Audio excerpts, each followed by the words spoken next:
everybody, Martyn Flicking Feathers again today. Tying the Beige. It's an excellent wee river dry fly. Sort of generic pattern.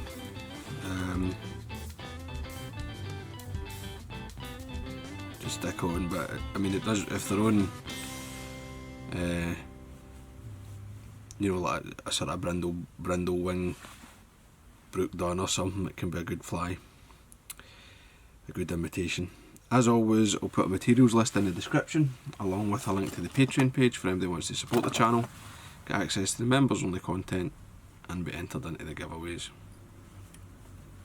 So I've got my hook and my vise. It's a size 16, fully mill, ultimate dry. It's the black nickel version, but I don't really think it makes any difference. And I'm just putting on a base of light Hackle, uni thread and 8/0. Now for the tail is a mix of Grizzle and red game or ginger.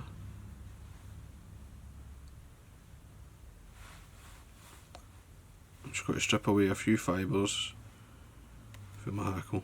Just get the lines that I want. See,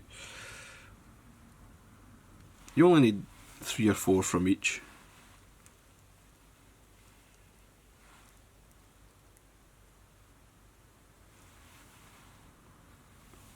Try to keep it relatively sparse. Get them lined up.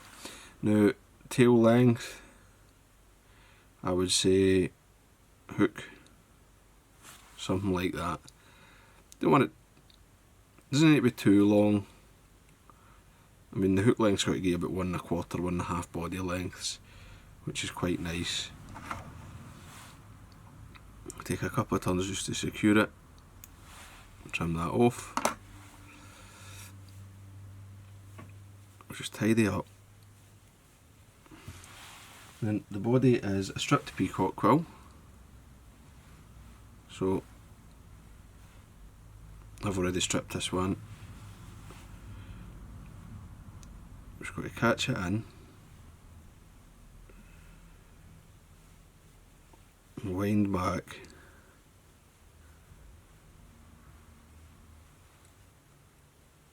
right back to the tail,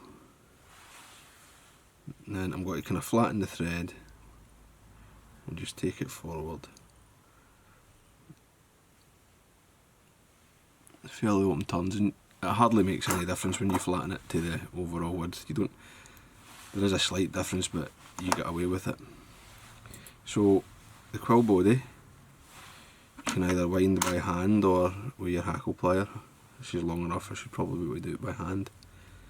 And I'm going to allow a wee gap.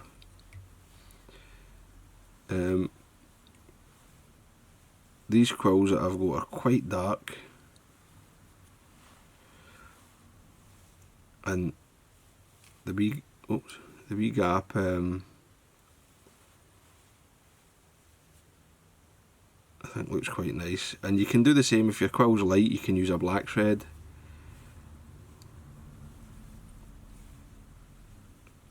And you'll get a nice ribbed effect. When you get to the front, cross over, trim over your waist, just tie that down, and I'm going to just whip finish, take away my thread, and I'm going to take a nice light varnish, coat the body, coat that abdomen.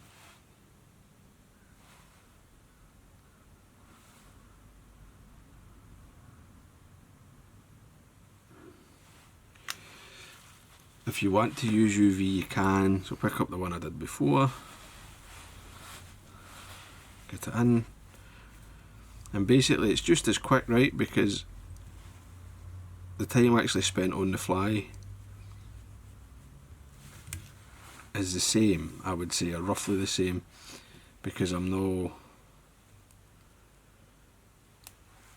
I'm not spending time picking up my UV light or anything.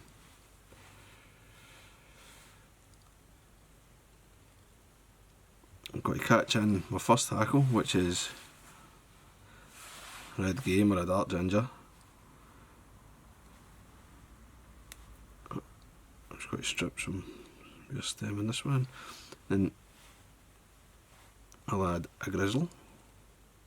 And these are both whiting.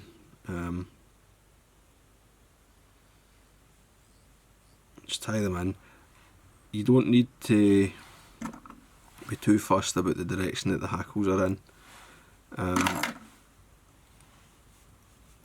That they're facing around. Now I'll take the Grizzle through first because it's a shorter one. So I'll go a full turn at the back, another turn, 3, right? That's too much. I'll take this, I'll stop at the 2.5. Something like that. And then I'll follow it with the red game in the spaces. That's nice, the 2.5 turns seems to be just fine. Tie them off.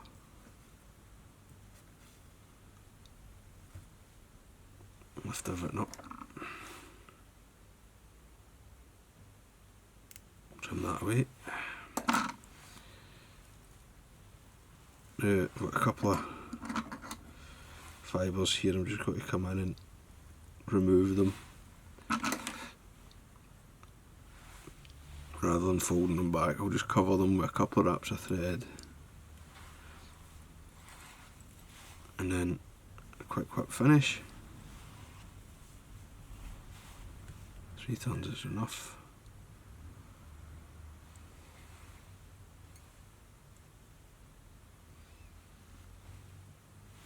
And there you go, that's it. The Beacon Beige. A nice wee sort of generic dry fly. Could be a decent wee done, especially if you're fishing for sort of unpressured fish.